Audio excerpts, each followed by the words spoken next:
To ensure we can keep producing great free content, please leave a comment below or leave a question that we can help you with. Then like and subscribe for all the latest updates. Thanks for taking the time to watch this video. External hard drive.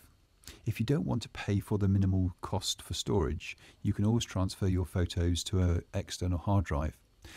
This can be in addition to the storage, because it does give you a backup. But if you just rely on your external hard drive, be aware that yes, you can lose them, but they can also corrupt. So just another option for you.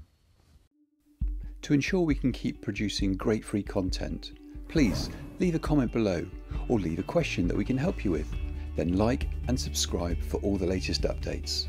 Thanks for taking the time to watch this video.